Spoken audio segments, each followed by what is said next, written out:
A family man, an office employee, a healer, a spiritual savant, a guru, a Mahaguru. These roles were not easy to multitask. Being him was a spiritual lottery, but also physical hell. The angle of difficulty of being him. People had an image of Gurudev that formed due to word-of-mouth conversations. They had expectations when they came to meet him. Naturally, these were spiritual expectations of help, healing, altering circumstances, etc., which needed the use of his spiritual power to be solved. Power that needed to be earned and sustained. Initially, the diseases and problems would partially manifest in the body and aura of the healer, and he had to deal with this and absorb the negativity. Further, he saw people only for a few seconds at public events and had to solve the riddle of how to remember all of them. 30 to 40% of these people he would never meet in person, as they visited the sthans he had set up in different cities across the world. He had to either see them through his disciples' eyes or travel astrally to acquaint himself with their prayers and solve their problems. Astral travel was like business travel for him. In fact, if you like, we can coin a new term, spiritual tourism. At the peak, he probably dealt with 100,000 or more people every month across the board. Hotels, hospitals, and institutions calculate the number of people per square foot in terms of visitors. He had to see close to 50,000 people on some days in hardly 600 square feet. That's about 80 to 90 people per square foot per day. And our lack of admin skills compounded matters. Plus, the powers that be had to be manipulated because often there was no forthcoming consent. There were negative powers that would pose obstacles, and he had to surmount them. These negative energies could be spirit attacks, black magic, annoyed gurus, and the like. He played the part of defense attorney to the Atma or spirit of the deceased and the planets plus their rays to win his case in point. He often did so by making people wait in line, come to the sthan for treatment multiple times, and that's how he balanced out people's destinies. This waiting he would count as tapasya or atonement. Can you believe it? 1 million people would pray to his photograph and answer their prayers. He had to, at least most of the time, and sometimes in parts. These words are easily written. The actions were not so easily done. The oregano on the pizza was that he had to live a very middle-class life financially, report to office daily, be at the camps for half the year, indulge his family, and live a life of perceived normalcy. Those who acknowledged him owned him. But how easy can that be? Truly. I guess he was lucky to be him, and I am lucky to not be him. I would not survive. Nitin Gadikar comments. So, do you think Gurudev's life was an easy life to live? No, certainly not. I think with so many people making so many demands, calls, troubling him all the time, it is impossible to lead it needs to be a sadhu with enormous calmness.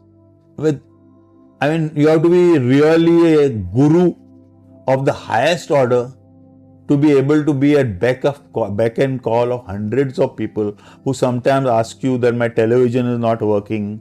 Sometimes, how people asking him things like as ridiculous as that, So what do you do with this? And still Guruji used to be calm and say, beta, and listen to the whole world. I don't think it was an easy job. I think, this is how I have thought about it. And I think when he was in office, it would help him to forget all these things. So it was like a holiday for him, that office. Gurudev's piggy bank had many holes. Junior staff at the office would partially empty it on salary day. In the early years, his roommates Dwarkanathji and Nagpalji had to bear the brunt of his generosity. And what was strange was that even though every ask was not genuine, and he knew that, he still gave away part of his salary every month. Later, seva and feeding his new disciples would drain some more resources. His own family added to the cost because he would not allow their personal expenses to be borne from the contribution of his disciples. He earned within measure, but spent without fear. Ordinarily, this would have been termed reckless, a case of amdani athanni kharcha rupaiya. And yet the two ends met. God knows how, but God knows it did. His approach to money was non-partisan, no significance attached. He always fell short, but never fell flat. The goddess of wealth supported him in a task that was humongous, and he squeezed his way through. Mataji had learned to spend with frugality and care, and felt she was never wanting for money. Though he did distribute some of his salary, he did bring back some as well. And of course, later the disciples ganged up and made sure that his salary came directly to Mataji, and that all he could do was see it flying from the exchequer to the wife. Over to Mataji. जो salary पाते थे और जो इनका lifestyle सुनता हूँ मैं था, तो पैसों की कमी तो हरदम रहती होगी। मुझे महसूस नहीं करती। हाँ, जो तनख्वाह देते थे मैं कोशिश करती थी कि उसी में गुजारा करूँ, खर्च करूँ। कभी कमी आई भी है तो उन्होंने मेरे को महसूस नहीं होने दी है। ये मेरे को नहीं पता कहाँ से देखते थे, कहाँ से नहीं, मेरे को मिलते थे। आप भी काम करती थी, नौकरी करती थी? मैं भी नौकरी करती थी। मैंने कभी इतना फर्क नहीं किया था कभी भी कि इनकी पे अलग रखूं, अपनी पे अलग रखूं। मैं आती मेरे पास थी, लेकिन मैंने अलग कभी नहीं रखी थी। ये क्यों कहते हैं लोग कि उन्होंने सब ऑफिस में ऐसा इंस्ट्रक्शन दिला दिए कि इनकी तनख्वाह इनके हाथ में ना आए और आपको पास मिले? क्योंकि इसलिए कहा ना कि जब ये तनख्वाह लेते थे तो लोग आ जाते थे, पास खड़े हो जाते, गुरुजी मेरे को ये चाहिए, कोई ना कोई मांग करते थे, वो निकाल के दे देते थे। इनकार नहीं करते थे। कोई भी कहता था किसी चीज के लिए, या मेरे को 100 रुपया चाहिए या 200 चाहिए, वो निकाल के दे देते थे। मुझे नहीं करते थे कि मैं तनख्वाह सीधी लेके जाऊं, फिर मैं लेके आऊं ना, जिसने मांगो उसी में से निकाल के दे दिए।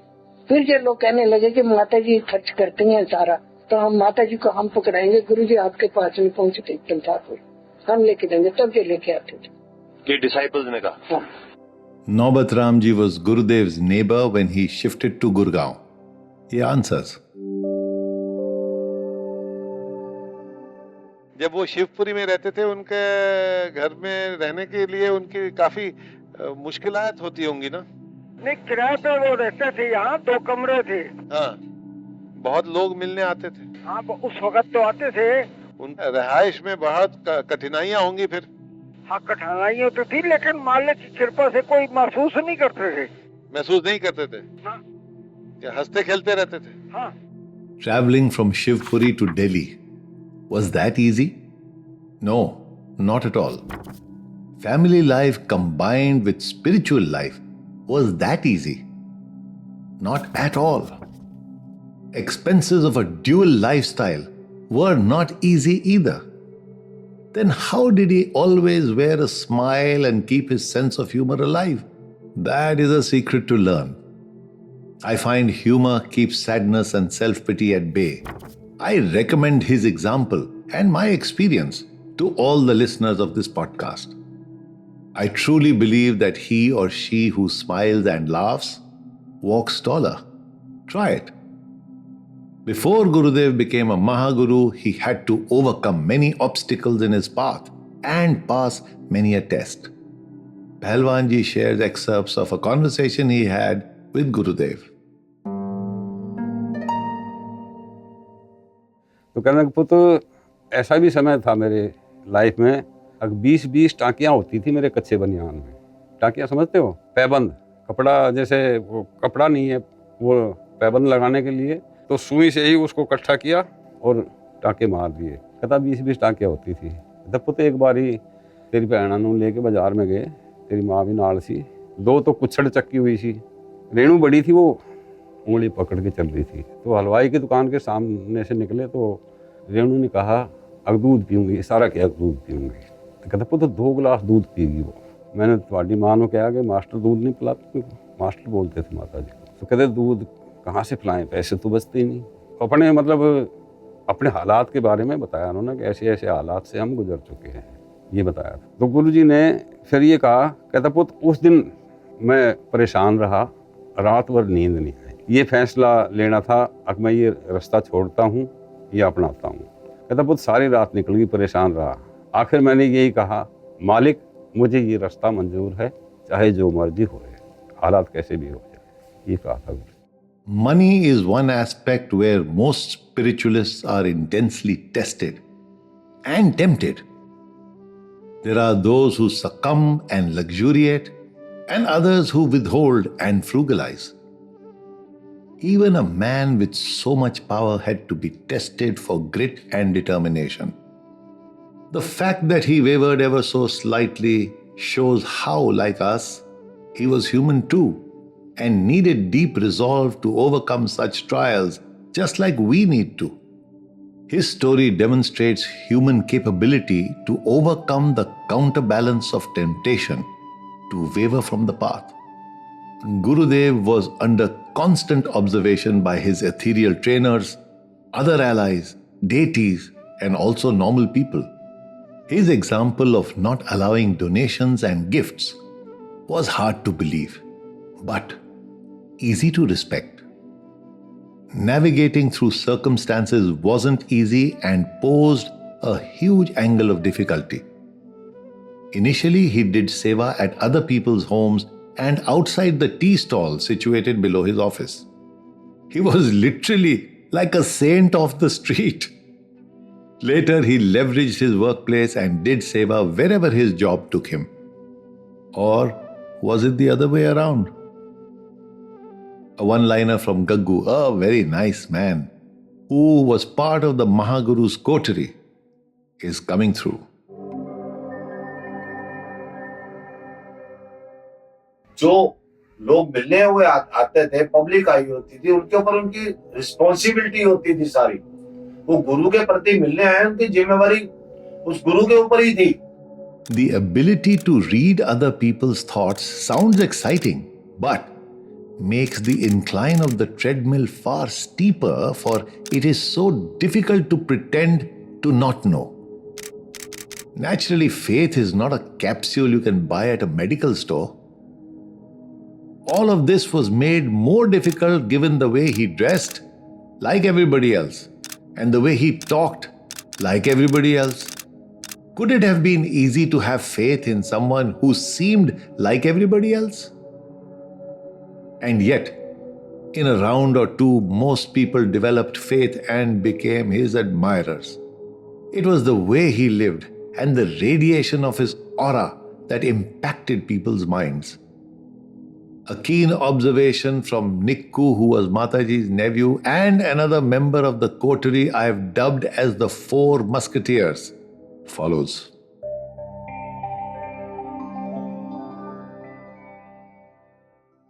What was a day in his life like? Because you have lived there in his house for so many years.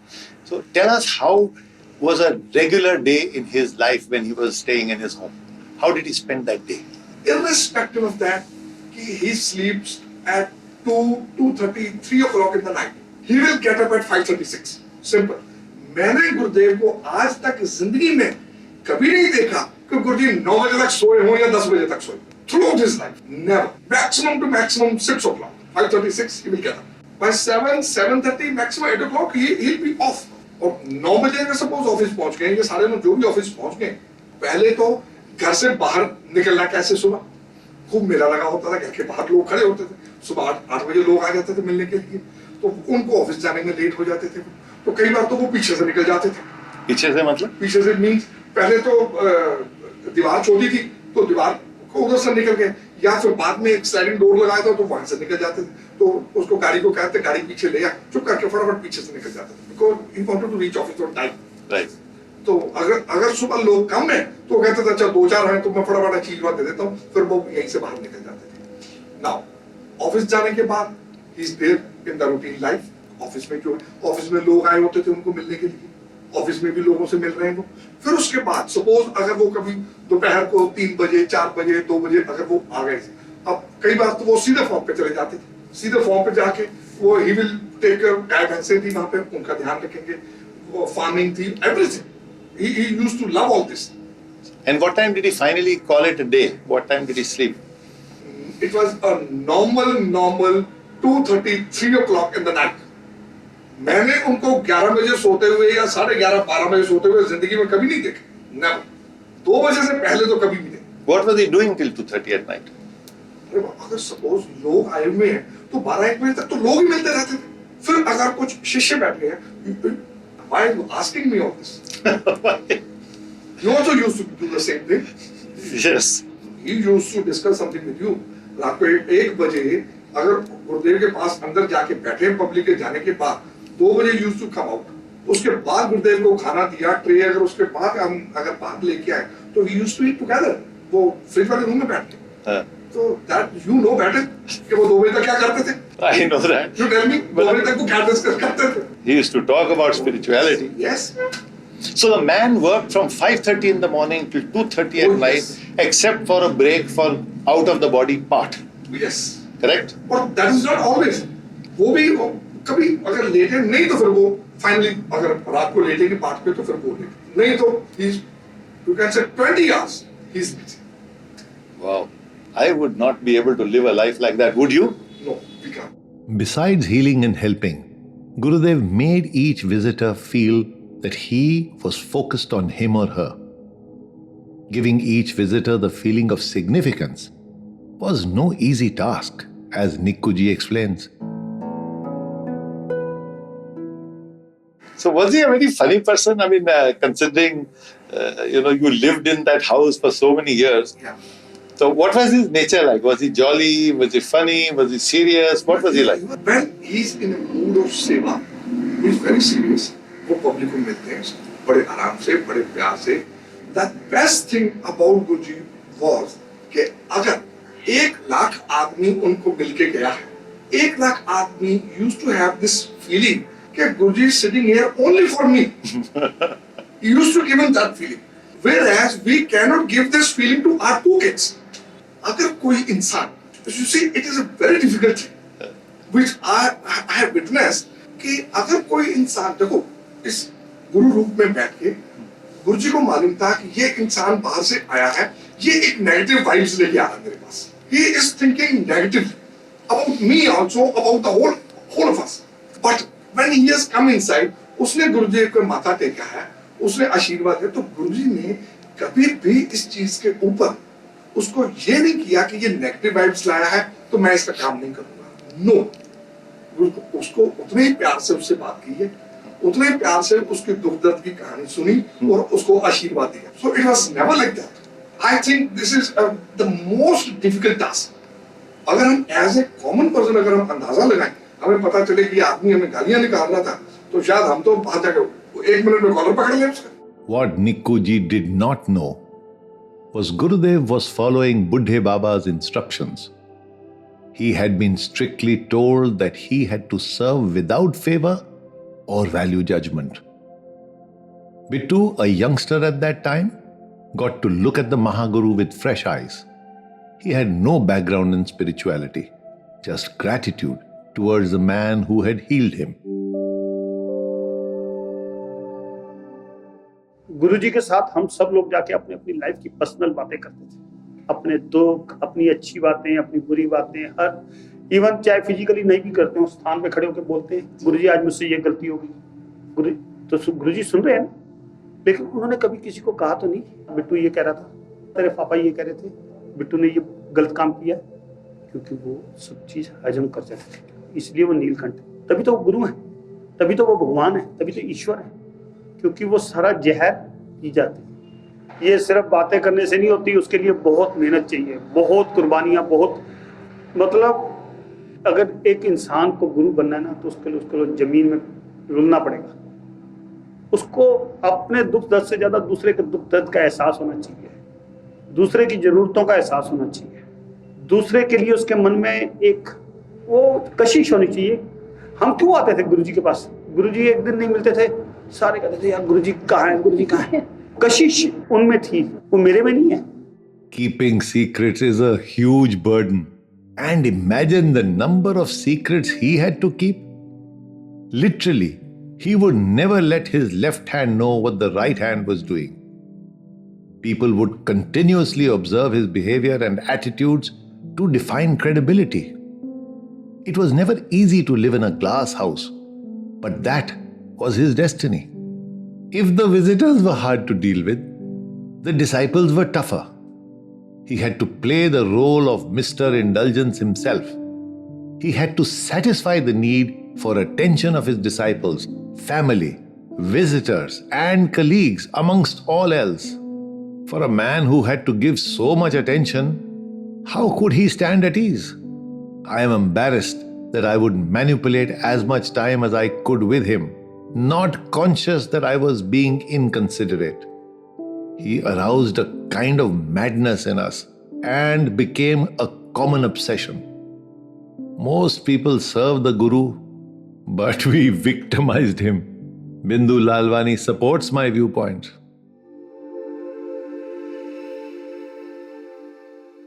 So he had time for everyone at any time. Oh yeah, he had time for everybody. And he was very approachable. Vishwamitra ji from Mukeria, Punjab is a quiet and reserved person. His viewpoint on Gurudev's angle of difficulty is brief, but wise.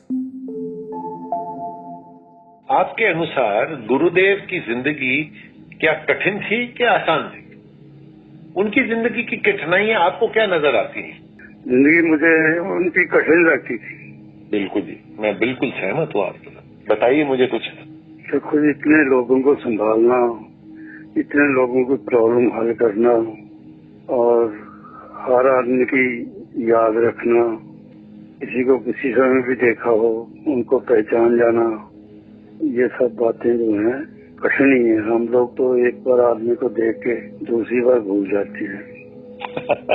बिल्कुल सही है जी। और क्या उनकी जिंदगी की कठिनाइयां आपके सामने प्रकट हुई? वो तो रात दिन सोते नहीं थे, बहुत मेहनत करते थे लोगों के लिए, लोगों की भलाई के लिए। Mr. Das explains how Gurudev was aware of each visitor's thoughts, feelings, and attitudes, which in turn helped him make quick-fire assessments. So I'm talking to Das Saab from Chandigarh, who has been known to Gurudev during his lifetime and spent some time with him. And Das Saab, I had a question that people have asked me very often, and that is, how did Gurudev remember so many faces and people who used to come to meet him on a Baragaruar, which could number anything from 40 to 50,000? I asked Guruji how you do this. And Guruji told me there used to be one screen in front of me, which is visible to me only. And the people standing in the queues, everybody's individual person's, how he came, how much Shraddha he has got, how much Vishwas he has got, and what type of money they have come here, whether they have come with Shraddha or Vishwas or they have come just for the sake of fun. Everything comes on that screen. And within before 1 second, I decide what relief they require and what relief I shall give them. Healing people is not wishful thinking. It involves a lot of energy investment, and he had to use most of his spiritual powers to sustain this. With the help of his spiritual allies, he had to ensure that there was enough power to serve and continue to serve. Would it be humorous to call this sustainable energy? I guess. What we say may sound easy, but not even 1 in a billion have achieved what he did. I have spent years in his presence, but find his life hard to believe and even harder to emulate. One of his main agendas was the training and upliftment of his disciples and other elevated spirits. Because most of the disciples were non-conformists and not spiritually inclined, his job was twice as hard. People like Santlal ji, Chaudhary Sahab, Kishan Mohan ji, Captain Sharma, Udhav, yours truly, and several others came from the Monsters Club and had invisible horns. Senior most disciples Malhotra ji and Bade Jain Sahab were no exceptions. Jesus didn't, but he did practice carpentry. Reshaping, sanding, and polishing were the processes involved.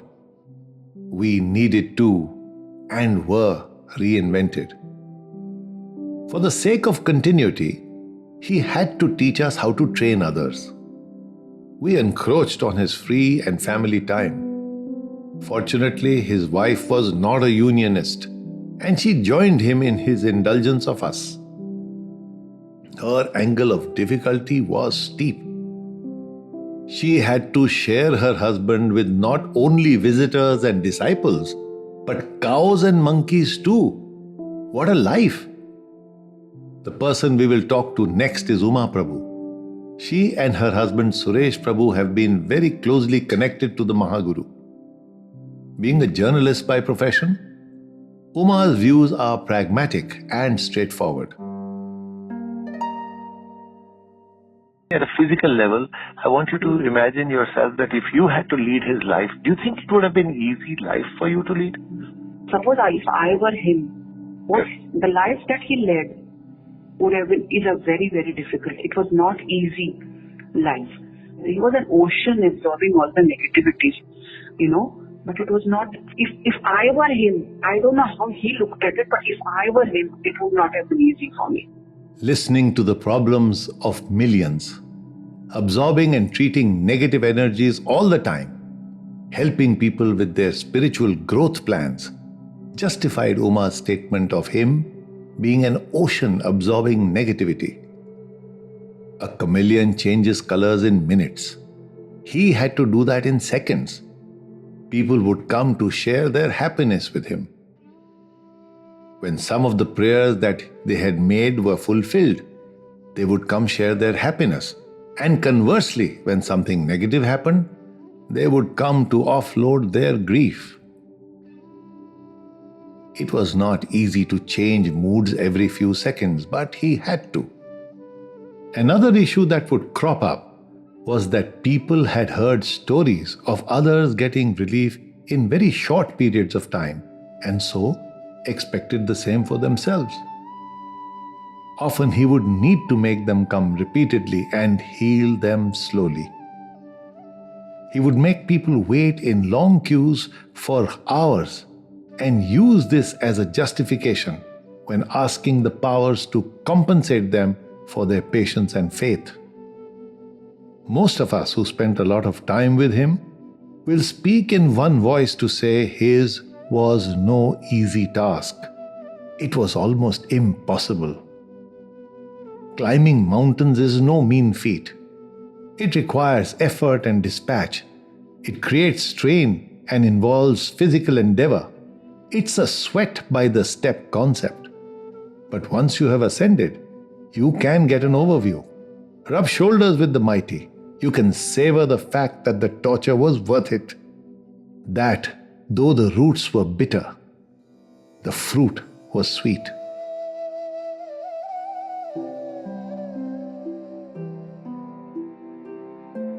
जिंदगी की असली उड़ान अभी बाकी है, मंजिल के कई इम्तिहान अभी बाकी है। अभी तो नापी है मुट्ठी भर ज़मीं हमने, अभी तो सारा आसमां बाकी है, अभी तो सारा आसमां बाकी है।